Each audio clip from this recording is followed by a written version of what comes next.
Salam ibu-ibu semua, apa kabar? Senang sekali kita bisa bertemu melalui acara ini. Dan saat ini kita akan membahas satu topik yang sangat menarik, yaitu mengenali gejala autoimun dan penanganannya. Oh ya, perkenalkan nama saya Dr. Edi Kristianto, dan saat ini saya akan men-sharingkan beberapa hal yang cukup penting untuk kita pelajari bersama. Ibu-ibu, saat ini kita akan mempelajari apa sih penyakit autoimun itu. Jadi, sebelumnya saya ingin jelaskan mengenai kekebalan tubuh. Nah, di tubuh kita itu seringkali terpapar dengan virus, bakteri, dan jamur yang ada di sekitar kita. Namun tubuh kita bisa melakukan perlawanan terhadap virus, bakteri, dan jamur tersebut. Dan dengan media apa perlawanan itu? Yaitu dengan sistem kekebalan tubuh atau sistem imun. Jadi sistem imun kita berfungsi untuk melawan bakteri, virus, dan jamur supaya kita tidak sakit. Nah, kalau sistem kekebalan tubuh kita lebih lemah daripada bakteri dan virus itu, kita akan sakit. Namun kalau sistem kekebalan tubuh kita lebih kuat, nah kita tidak sakit.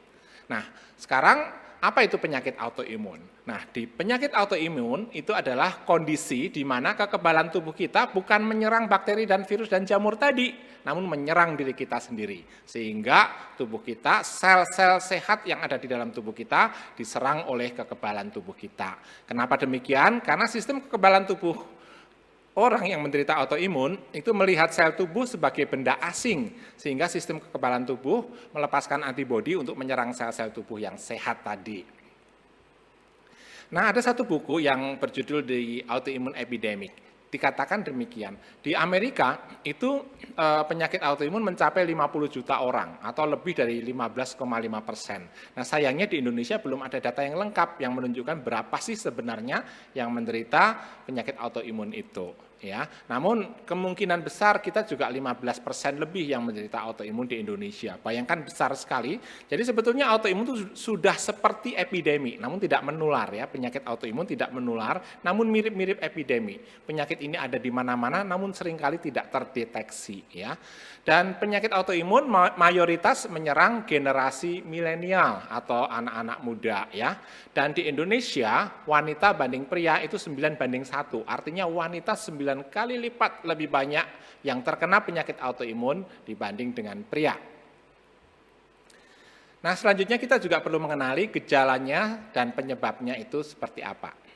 Nah, ini adalah gejala-gejalanya. Yang pertama, rasa lelah yang berlebihan. Meskipun kadang-kala kita nggak ngapa-ngapain, namun kita rasanya mudah capek, mudah lelah, padahal tadinya tidak, seperti itu. Kemudian rasa sakit di seluruh tubuh, ya, kadang hilang, kadang timbul, ya.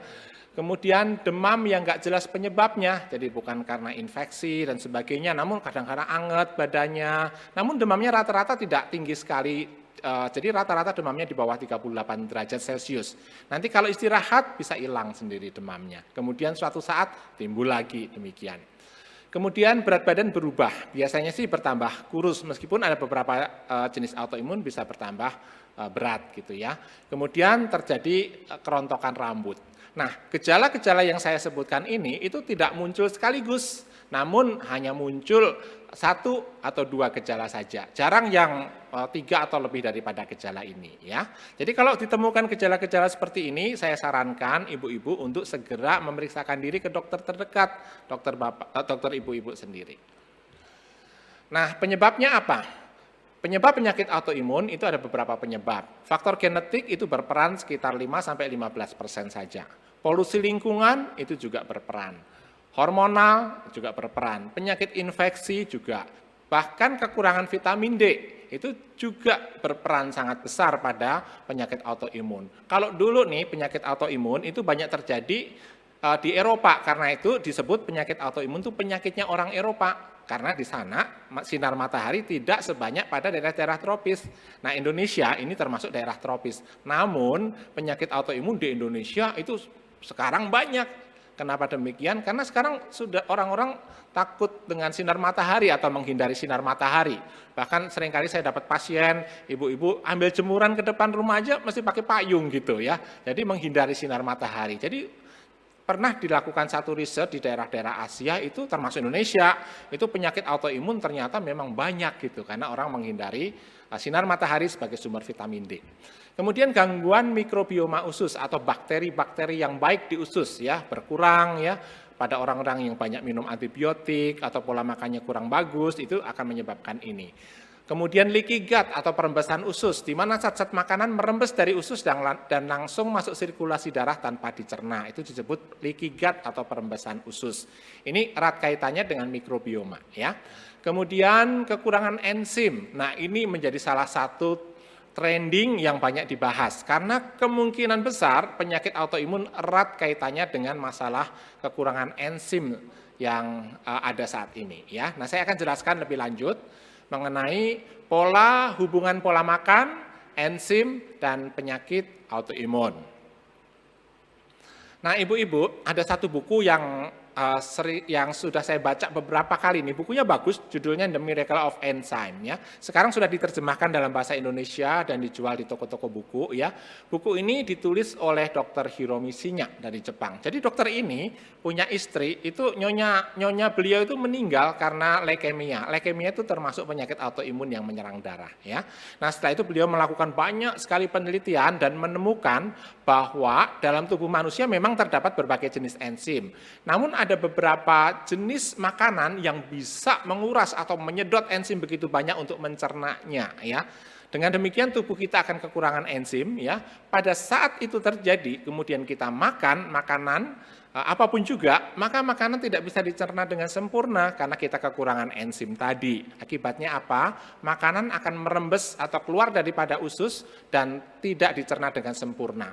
Dan zat-zat makanan yang merembes keluar dari usus itu akan masuk ke sirkulasi darah dan oleh sel-sel darah kita atau sistem kekebalan kita itu tidak dikenali lagi karena bentuknya tidak sempurna, dianggapnya benda asing. Benda asing itu seperti tadi yang bakteri, virus, dan jamur itu diseranglah dia, maka terjadilah memicu terjadinya penyakit autoimun. Masalahnya zat-zat makanan yang merembes tadi masuk ke berbagai sel tubuh kita sehingga sel-sel tubuh kita diserang, bisa nyerang ke sendi, bisa nyerang ke pembuluh darah, bisa nyerang ke sel darahnya sendiri dan sebagainya ya. Nah, jadi perlu mewaspadai 4 jenis makanan yang menguras enzim. Nah, untuk ibu-ibu yang menderita autoimun maupun yang tidak menderita autoimun, saya sarankan untuk membatasi 4 jenis makanan ini. Yang pertama adalah makanan yang mengandung gluten atau dari terigu. Misalnya roti, ya, cookies, pokoknya yang terbuat dari gandum, ya. Bahkan roti gandum juga perlu dibatasi, ya, karena kandungan gluten, ya. Jadi usahakan mengkonsumsi makanan yang non gluten. Nah saat ini ada juga terigu yang tanpa gluten atau non gluten juga sudah ada, tentunya lebih mahal harganya ya.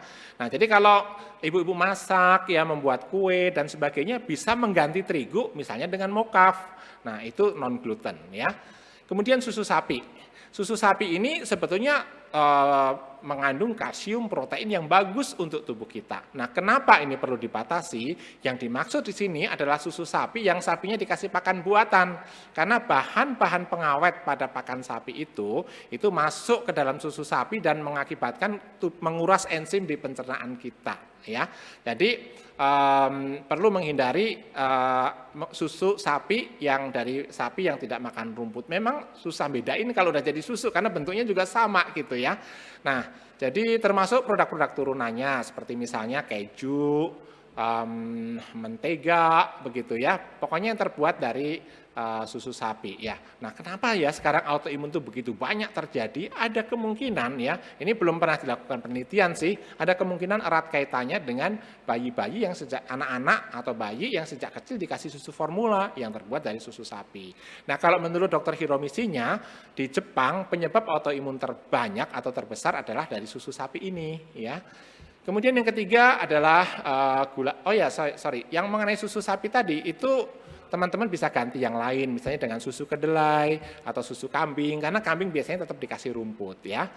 Nah, selanjutnya yang ketiga adalah gula pasir ya. Teman-teman perlu hindari gula pasir karena ini menyedot enzim begitu banyak. Dengan apa menggantinya? Ya bisa diganti dengan yang lain, misalnya stevia, diganti dengan palm sugar atau gula kelapa ya, gula aren, itu jauh lebih sehat ya. Dan yang keempat adalah MSG ya. Nah, MSG ini itu juga menguras enzim. Namun sekarang banyak penyedap masakan yang alami, misalnya dari jamur, totole, seperti itu ya. Dan saat ini kami juga sedang mengembangkan di pedesaan-pedesaan, terutama di Kalimantan, itu membuat penyedap masakan dari daun yang namanya daun sengkuba atau sungkai ya. Itu rasanya memang gurih seperti ada MSG-nya namun alami. Dan sekarang kami sedang tepungkan itu ya. Dan ini adalah 4 jenis makanan yang perlu ibu-ibu batasi ya. Kalau bisa hindari, kalau nggak bisa batasi ya. Karena menguras enzim. Nah, ini adalah proses perembesan pada usus. Yang sebelah kiri adalah usus yang normal. Namun yang sebelah kanan itu makanan yang nggak tercerna akhirnya merembes melalui usus masuk sirkulasi darah. Inilah yang menjadi benda asing yang menyebabkan sel darah kita menyerbu zat-zat makanan itu dan memicu terjadinya autoimun.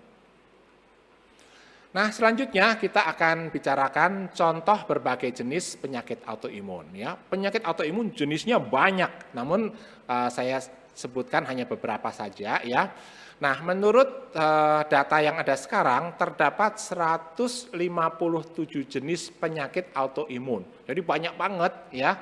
Nah, karena begitu banyaknya, seringkali tenaga kesehatan dokter ya, itu seringkali juga salah diagnosa gitu. Dikiranya bukan autoimun, ternyata autoimun atau sebaliknya ya. Karena mudah menyamar menjadi berbagai jenis penyakit ya. Nah, jadi penyakit autoimun itu punya nama keren, yaitu penyakit dengan 1000 wajah, seperti itu ya. Dan contoh yang paling banyak seperti autis itu termasuk autoimun ya. Diabetes tipe 1 yang disuntik insulin itu autoimun juga. Penyakit alergi, eksim itu juga autoimun dan sebagainya. Nah, saya tunjukkan beberapa. Yang pertama adalah lupus. Lupus ini atau systemic lupus erythematosus SLE ya. Ini penyakit yang antibodinya itu menyerang seluruh tubuh. Jadi multi organ, ya nyerang ke sendi, sakit sendi, nyerang ke paru-paru di pernafasan, menyerang sel darah, menyerang saraf, menyerang ginjal. Ya, jadi nyerangnya kemana-mana. Kalau nyerang ke kulit menyebabkan fotosensitif, artinya kalau kena cahaya matahari itu mudah kayak kebakar gitu ya. Itu jadi di wajah itu muncul tanda-tanda kemerahan seperti ada kupu-kupu nempel gitu ya, disebut butterfly rash ya. Ya mirip-mirip blast on sih, tapi beda sama blast on gitu ya. Nah, jadi ini penyakit lupus. Nah, yang ini kalau data di Indonesia ya, ada sedikit data meskipun tidak terlalu lengkap, tahun 2014 sampai 2016. Jadi di tahun 2014 ada 1.169 kasus penyakit lupus yang berat yang dirawat di rumah sakit. Yang enggak dirawat, ini di beberapa rumah sakit aja, yang enggak dirawat ya enggak masuk ke sini. Ini tidak menggambarkan seluruh rumah sakit di Indonesia, ini beberapa aja. Kemudian naik di tahun 2015 1.300 lebih, namun di tahun 2016 naik hampir 2 kali lipat. Ya, jadi signifikan sekali peningkatannya. Nah, sayangnya habis itu nggak ada data lagi yang ada gitu ya. Ini data dari Kementerian Kesehatan. Nah, dan lebih tragisnya kalau tahun 2015 kira-kira 10% saja yang meninggal dunia akibat lupus. Namun pada tahun 2016 tahun kemudian naik menjadi 25% ya. Jadi ada tendensi makin bertambah berat ya. Jadi teman-teman perlu mewaspadai mengenai salah satu penyebab autoimun, salah satu jenis penyakit autoimun yaitu lupus ini. Yang kedua adalah rematik atau rheumatoid arthritis, di mana terjadi peradangan pada sendi-sendi. Biasanya sendi-sendi kecil dan terjadinya biasanya kanan kiri gitu ya, berpasangan. Jadi sendi-sendinya itu menghancurkan jaringan persendian, juga tulang-tulangnya, jadi bentuknya jadi bengkok ya. Dan ini kalau tidak diatasi dengan cepat akan menimbulkan kecacatan yang permanen ya. Yang ketiga adalah Sjögren's syndrome ya, antibodinya menyerang kelenjar-kelenjar ya. Di mulut ada kelenjar liurnya jadi kering, jadi mulutnya kering terus. Menyerang kelenjar air mata, jadi matanya kering terus dan mudah teriritasi. Juga kelenjar yang lain gitu ya. Selain mata dan mulut juga menyerang ke sendi-sendi ya. Jadi sendi-sendinya jadi kering, sendi-sendinya sakit dan seterusnya ya. Ini menyerang ke sendi-sendi. Ini Sjögren's syndrome atau SS. Kemudian multiple sclerosis atau MS. Dan gangguan ini merusak lapisan yang melindungi saraf. Jadi saraf itu seperti kabel, ada tengahnya sarafnya, ada lapisan pelindungnya. Nah, lapisan pelindungnya ini yang diserang ya, sehingga saraf-sarafnya itu bisa saling bersinggungan dan seperti konslet begitulah kalau listrik gitu ya. Akibatnya koordinasi antara otak dan bagian-bagian tubuh lain terganggu ya. Ini multiple sclerosis. Kemudian ada juga namanya imun trombositopenik purpura atau ITP ya. Ini ITP ini seperti mirip-mirip demam berdarah tapi tidak ada virus demam berdarahnya gitu ya. Jadi di sini yang diserang trombositnya ya, trombositnya turun terus tapi tidak ada demam berdarah ya. Akibatnya terjadi perdarahan di kulit. Namun yang lebih berbahaya juga perdarahan di organ-organ tubuh bagian dalam ya. Itu bleeding di rongga perut, di rongga dada, itu sangat berbahaya ya. Jadi perlu segera mendapatkan pertolongan dari dokter. Satu lagi adalah psoriasis. Ini adalah jenis autoimun yang menyerang ke kulit ya. Sistem kekebalan tubuh merangsang sel-sel kulitnya itu bereproduksi dengan cepat. Jadi sel kulit kita itu rata-rata tiap 27 hari, itu 27 hari sekali itu berganti dengan sel kulit yang normal. Namun pada jenis psoriasis ini tiap 3 hari tumbuh kulit yang baru gitu ya, sehingga kulitnya bertumpuk-tumpuk ya, dan seringkali kulitnya rontok di lantai ya, menebal dan bersisik seperti itu. Ini adalah psoriasis, jenis autoimun yang menyerang ke kulit. Nah sekarang kita pengen tahu nih, ibu-ibu saat ini menderita penyakit autoimun atau tidak. Nah, caranya bagaimana kita bisa tahu? Yang pertama dari gejala. Tadi saya sudah sebutkan gejala-gejalanya. Jadi kalau ditemukan 1 atau 2 gejala seperti yang saya sebutkan tadi, ya, itu sebaiknya segera memeriksakan diri ke dokter, ya. Kemudian yang kedua adalah pemeriksaan laboratorium. Dari pemeriksaan laboratorium itu seperti ANA-IF, ANA profile ya. Ada juga beberapa yang lain, ini yang paling sering diperiksa ya. Itu Bapak Ibu itu ibu-ibu akan tahu ya kita positif enggak dengan penyakit autoimun ini ya. Nah, kalau ini negatif tapi gejala-gejalanya positif tetap akan diterapi dengan autoimun ya karena gejala-gejalanya lebih dominan ya. Jadi untuk lebih jelasnya bisa menghubungi dokter ibu-ibu semua untuk memeriksakan diri jika ditemukan gejala-gejala seperti tadi. Nah, kalau nggak ada gejala perlu nggak melakukan pemeriksaan laboratorium? Sebaiknya sih tidak usah begitu ya. Tapi kalau ada gejala-gejala tadi sebaiknya segera memeriksakan diri. Nah, sekarang bagaimana penanganan penyakit autoimun? Nah, penanganan penyakit autoimun ini berbeda dengan penyakit-penyakit yang lain. Misalnya orang kena demam berdarah, itu penanganannya lebih jelas gitu ya. Orang kena tipes dikasih obat untuk anti tipes, nanti sebentar baik. Namun penanganan penyakit autoimun ini berbeda. Penanganannya perlu holistik atau menyeluruh. Nah, yang pertama adalah hati yang gembira. Ya, Amsal 17 ayat 22 mengatakan hati yang gembira adalah obat yang manjur, tetapi semangat yang patah mengeringkan tulang. Nah, pada penyakit autoimun itu stresnya itu seringkali luar biasa. Nah, itu yang membuat penyakit ini menjadi makin berat dan makin lama dan makin sulit diatasi ya. Jadi erat sekali kaitan antara apa yang kita pikirkan stres misalnya dengan kondisi penyakit kita ya. Jadi harus gembira, hati yang gembira ya.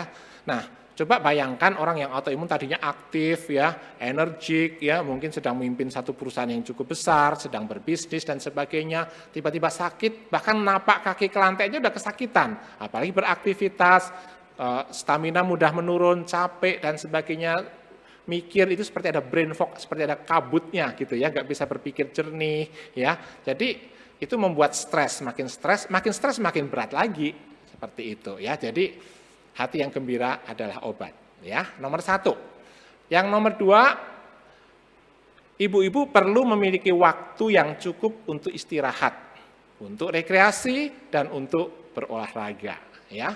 Nah, kalau kita nggak bisa menyediakan waktu yang cukup untuk ini, maka untuk mendapatkan kesehatan yang lebih baik itu akan sulit sekali ya.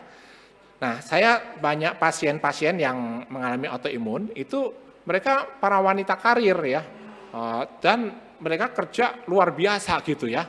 Nah, waktu dibilang istirahat ya, 8 jam malam, 2 jam siang. Wah, nanti nggak bisa kerja di kantor, nanti di PHK gitu. Yang terjadi apa? Yang terjadi akhirnya penyakitnya bertambah berat, akhirnya diberhentikan juga dari kantor dengan kondisi yang sangat sudah sakit seperti itu ya. Jadi ya kalau harus mengorbankan daripada mengorbankan kesehatan kita, masa depan kita, keluarga kita, ya sudah, apa boleh buat. Kalau terpaksa harus berhenti bekerja, ya harus berani berhenti bekerja, supaya punya istirahat yang cukup, punya waktu rekreasi, punya waktu untuk bersantai dengan keluarga, punya waktu untuk berolahraga, dan nanti kalau sudah membaik, ya remisi istilahnya itu, remisi itu artinya gejala-gejalanya hilang dan sudah tidak minum obat lagi, ya itu namanya remisi. Pada autoimun bisa kerja lagi, berkarir lagi dengan tetap membatasi waktu, ya sehingga punya waktu istirahat, rekreasi dan berolahraga dengan baik. Jadi ini penting sekali. Jangan berharap kita akan mendapatkan kesehatan yang kita dambakan kalau kita tidak memiliki yang nomor 2 ini, ya. Nomor 3, perlu mengatur pola makan. Jadi makanan-makanan yang menguras enzim seperti gluten, susu sapi, gula pasir, MSG, ya itu harus dibatasi. Kalau perlu ya berhenti, mulai pola makan yang sehat. Ya. Yang kedua, untuk mengembalikan kondisi leaky gut atau perembesan di usus tadi, itu ibu-ibu perlu melakukan puasa 15 jam. Nah, caranya bagaimana? Bukan berarti nggak makan sama sekali 15 jam, ya enggak juga sih. Artinya, pencernaan kita perlu diistirahatkan. Ya, kita selama 15 jam pencernaan kita jangan bekerja terlalu keras sehingga dia bisa meregenerasi diri, sel-selnya tumbuh lagi sehingga leaky gut atau perembesan ususnya bisa teratasi. Ya, caranya bagaimana? Jam 9 malam, jangan makan besar lagi. Nah, kalau lapar gimana? Kalau lapar jam 10 misalnya lapar, ya makan ini buah-buahan dan minum air putih, ya. Nah, pagi hari juga jangan makan. Pagi hari maksudnya bukan jangan makan besar ya, tapi makan buah dan minum air putih, ya. Jam 9 lapar ya makan buah lagi sampai jam 12 siang baru boleh makan besar. Seperti itu, ya. Nanti makan malam juga makan besar lagi. Di tengah-tengahnya snack, makan buah atau makanan yang tidak mengandung zat-zat yang menguras enzim. Nah, kalau dilihat dari jam 9 malam sampai jam 12 siang besoknya itu sudah 15 jam. Disitulah waktu untuk usus kita meregenerasi. Dan ini juga bagus untuk ibu-ibu yang kena sakit mah. Ya, suatu hari saya ada seorang penderita autoimun berobat, terus dia bawa pasangannya. Jadi kebetulan yang sakit ini laki, dia bawa istrinya, ya. Nah, terus istrinya tuh ternyata sakit mah udah lama, tapi dia nggak cerita sih karena yang cerita suaminya bahwa dia kena autoimun. Nah, kemudian saya berikan saran-saran ini. Ternyata istrinya nemenin suaminya gitu, melakukan puasa 15 jam. Dan apa yang terjadi? 2 minggu kemudian dia datang, dia happy banget gitu ya, karena sakit mahnya sudah sembuh. Setelah dia ikut pola makan suaminya yang puasa 15 jam, ya. Jadi kalau yang sering sakit mah ini bagus untuk diikuti, ya. Nomor 4, konsumsi obat, ya. Nah, pada penyakit autoimun, ya, itu ibu-ibu harus dalam pengawasan dokter, ya. Perlu didampingin hamba Tuhan, pendeta, ya itu perlu, tapi dokter juga perlu, gitu ya, nggak bisa digantikan. Karena penyakit autoimun itu bisa tiba-tiba menjadi sangat berat gitu ya. Dan karena itu untuk mencegah supaya tidak bertambah buruk, perlu obat-obatan seperti biasanya steroid, methotrexate dan macam-macam obatnya. Itu perlu diresepkan oleh dokter dan dosisnya juga diawasi oleh dokter. Suatu saat kalau kondisinya membaik, obat-obatan ini akan berangsur dikurangi atau tapering off sampai bisa berhenti. Tapi jangan ngurangin sendiri, harus dokter yang lakukan ya karena ada caranya ya. Nah, meskipun obat-obat ini ada juga kelemahannya karena obat-obat ini itu menyerang daya tahan tubuh supaya antibodi kita nggak nyerang sel-sel sehat, maka dilemahkan antibodinya. Namun bahayanya apa? Bahayanya kalau ada bakteri virus yang masuk ya akan kesulitan melawan begitu ya, itu kelemahannya atau efek sampingnya. Namun bagaimanapun manfaat dari obat-obat ini jauh lebih besar daripada efek samping atau kerugiannya. Jadi saya tetap sarankan minum obat kalau kondisinya memang membutuhkan obat ya. Untuk itu perlu dipastikan dengan memeriksakan diri ke dokter ibu-ibu semua ya. Oke, kemudian nomor 5, vitamin D ya. Berjemur itu penting ya, tapi masalahnya kalau udah terlanjur kena penyakit autoimun, kadangkala sinar matahari itu malah bisa merusak ke kulit karena beberapa jenis autoimun itu fotosensitif ya. Namun kalau nggak fotosensitif ya berjemur gitu ya. Nah, kalau nggak bisa berjemur ya gunakan suplementasi vitamin D ya. Jadi dokter akan meresepkan suplementasi vitamin D ya. Nah, jadi nanti akan dilakukan pemeriksaan laboratorium. Kalau misalnya terlalu rendah, tetap selain berjemur juga suplementasi vitamin D. Ada dosisnya macam-macam ya. Nah, kalau ibu-ibu bisa berjemur, ya bisa berjemur jam 10 pagi selama 15 menit ya. Atau sambil olahraga jam setengah 8 pagi berjemur 30 menit seperti itu ya. Kemudian makanan yang lain yang mengandung vitamin D, kuning telur ya, tahu, tempe dari kedelai lokal kalau bisa ya. Kalau nggak ada ya udah tahu tempe biasa. Kemudian susu kedelai ya. Jamur kancing, shiitake itu mengandung vitamin D ya, bayam, jeruk itu mengandung vitamin D juga ya. Nomor 6, konsumsi makanan atau minuman yang difermentasi ya. Nah, makanan yang difermentasi ini kaya dengan prebiotik dan probiotik. Prebiotik itu makanan untuk bakteri-bakteri yang baik ya. Kalau probiotik adalah bakteri baiknya gitu ya. Ini terdapat pada makanan-makanan yang difermentasi ya. Jadi ini bagus untuk kesehatan pencernaan, terutama mengatasi leaky gut tadi ya. Seperti tempe, tempe itu sangat sehat ya. Kemudian kimchi, sayur asin, yogurt yang dari susu kambing bukan susu sapi ya, kefir yang dari susu kambing, fermentasi dari buah-buahan, dan juga madu hutan yang difermentasi itu sangat bagus ya untuk mengatasi perembesan usus tadi atau leaky gut. Nomor 7, berdoa tentunya ya. Bapak Ibu, ibu-ibu ya, kuasa doa itu luar biasa ya. Kemampuan dokter terbatas, kemampuan obat juga terbatas. Namun Tuhan itu tidak terbatas ya. Dan firman Tuhan mengatakan, Matius 11 ayat 28, marilah kepadaku semua yang letih lesu dan berbeban berat, aku akan memberi kelegaan kepadamu. Datang pada Tuhan dan Tuhan Yesus akan menolong ibu-ibu semua ya. Nah sekarang fermentasi madu hutan. Nah istri saya namanya Reni ya, dia dokter gigi, itu pernah menderita autoimun tahun 2006 sampai tahun 2010 ya. Dan itu luar biasa gitu ya. Saya mendampingi beliau ya selama 4 tahun itu. Namun salah satu hal yang sangat kami syukuri selama 4 tahun itu saya ingin sekali menemukan sesuatu yang bisa membantu untuk mempercepat proses perbaikan pada penyakit autoimun ini. Akhirnya saya lakukan banyak sekali penelitian, dan salah satu yang akhirnya saya pakai untuk istri saya sampai mencapai remisi selain obat-obatan, yaitu menggunakan fermentasi madu hutan. Ya, nah ini jadi ya ceritanya saya memang saat ini saya banyak melakukan pelayanan misi, dan salah satunya mengembangkan potensi-potensi daerah, dan saya nggak nyangka kalau ternyata ada satu zat yang sangat penting pada madu hutan yang ditemukan di daerah-daerah pelayanan kami ya. Nah, ini contohnya ya, kita masuk ke kampung-kampung di berbagai hutan di Indonesia ya, melakukan riset, melakukan pembinaan ke petani-petani madu hutan. Sebenarnya sih bukan petani, tapi kita sebut petani madu hutan gitu ya, di suku-suku pedalaman ya. Nah, itu hutan Indonesia itu luasnya bukan main, itu terluas di Asia ya. Nah, di hutan-hutan Indonesia itu dengan ketinggian 30 sampai 40 meter dari permukaan tanah itu ada sarang-sarang lebah hutan ya.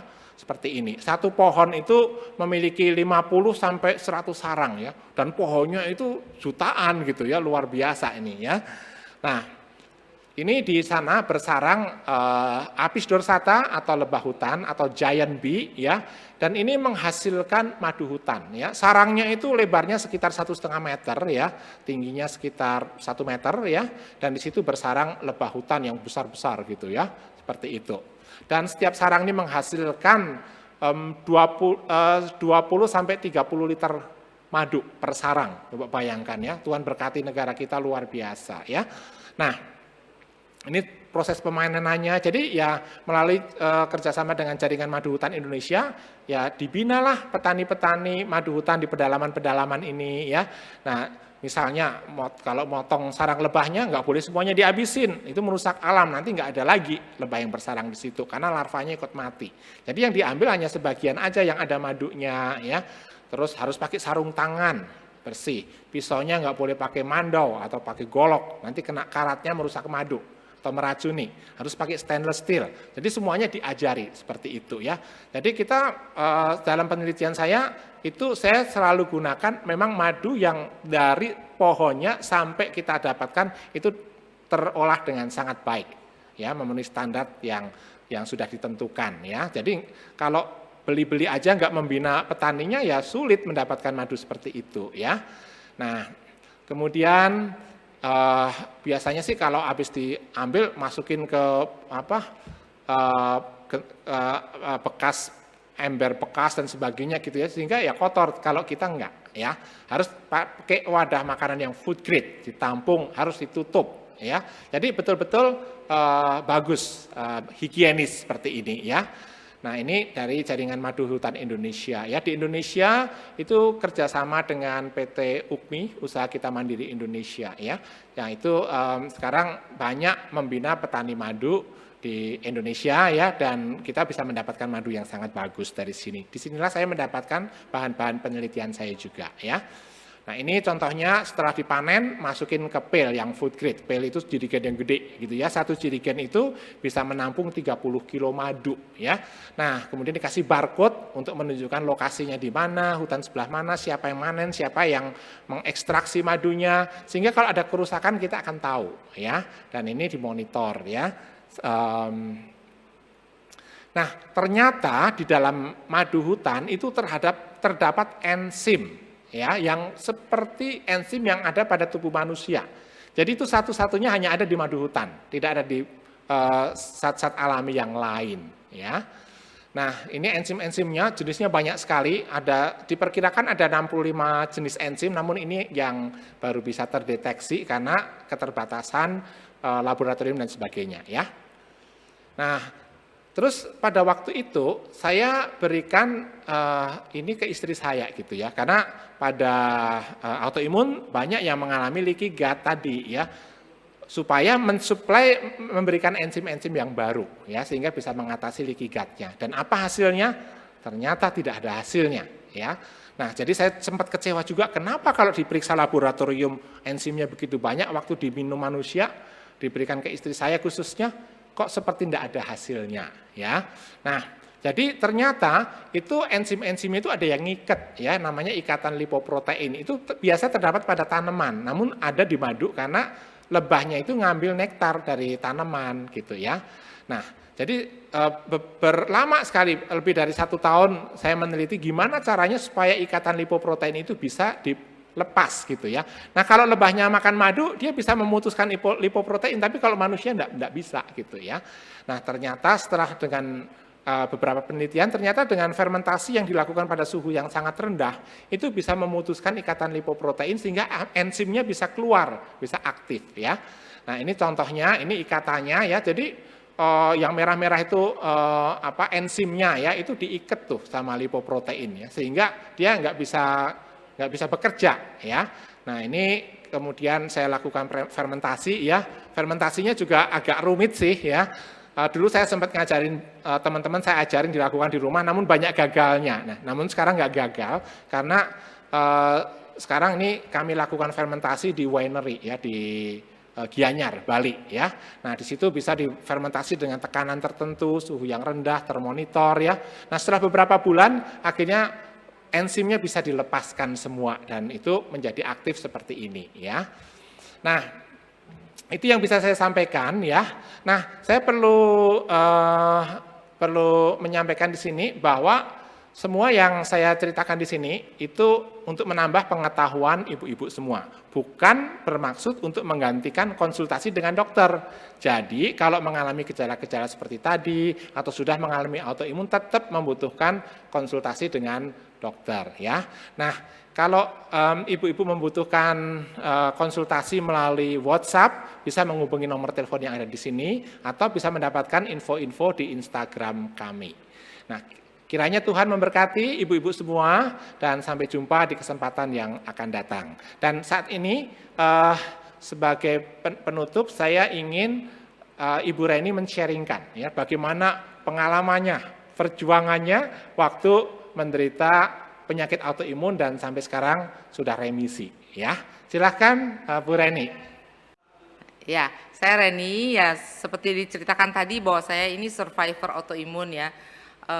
Jenisnya waktu itu diperkirakan lupus dan setelah tadi diceritakan selama 4 tahun kami tergantung dengan obat-obatan dan puji Tuhan bersyukur sekali karena kemudian ditemukan fermentasi madu hutan ini. Dan itu berkat Tuhan juga ya karena kemudian dengan fermentasi madu hutan ini saya bisa saat ini bebas dari minum obat-obatan.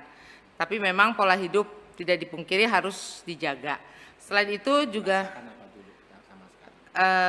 kalau dulu saya itu sering sekali sakit di sendi-sendi, sakit di sesak di pernafasan, kemudian gatal yang berlebihan. Nah, puji Tuhan sekarang semuanya ini udah nyaris nggak ada. Cuman kadang-kadang kalau kita terlalu stres, terlalu capek, atau mungkin makannya kurang dijaga, ya kita tinggal kalau ada kekambuhan sedikit tinggal minum lagi dengan fermentasi madu hutan ini. Dan yang kami bersyukur dengan ditemukannya ini ternyata bisa membawa banyak sekali berkat buat saudara-saudara kita yang saat ini mungkin udah hampir kehilangan harapan karena terus-terusan bergantung dengan obat-obatan. Saya rasa ini sekali lagi dikatakan ini tidak dikatakan untuk menggantikan obat, tetapi ini sebagai pendukung untuk mempercepat remisi autoimun. Ya puji Tuhan saat ini banyak sekali anak-anak Tuhan juga yang sudah terbantu dengan adanya fermentasi madu hutan ini. Demikian, terima kasih.